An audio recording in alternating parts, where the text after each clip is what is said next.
Carmela Wallace joins us here in studio for her first interview on national television since her son's passing.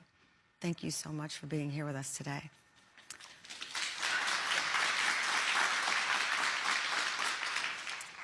Carmela, December 8th marked that 2-year anniversary of your baby's death.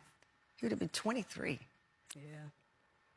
Is it hard not to think of where he would be, what he would be doing?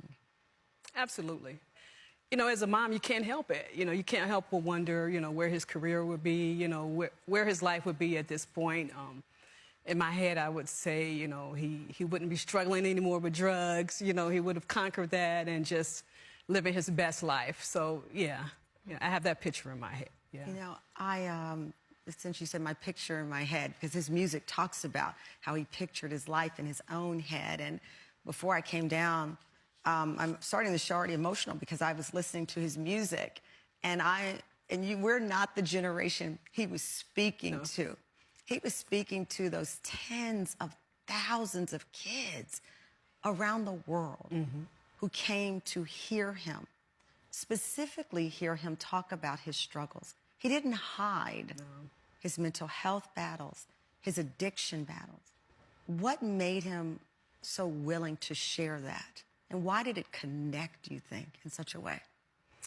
Well, in high school, he had therapy because he had impulsive behavior. So I had him see a psychologist. So he was used to communicating and really getting in touch with his feelings. What were you seeing at age 15? This documentary is absolutely brilliant. If you have a child, some person in your young person in your life, you should really watch it because he does tap into the young people and the struggles they're experiencing today. But back then, when he was 15, this kid in Chicago's suburbs, what were you seeing that concerned you as a mom? Impulsiveness. You know, it was just that self-control that he just didn't have, and focus, like in school. He hated school. Very, very smart, but he didn't like the idea of school. So it was always a struggle with him in school, and you know, skipping school, skipping classes. So I always had to have a plan for him. And then he found music at 19 or about 19. He released a song on SoundCloud, and he really is credited with making this way of putting your own music out explode. So he becomes a meteoric star at 19. In your mind, you were already worried. Yes, I was worried. Now, I did not know at that time, before his music started coming out, that he was struggling like that.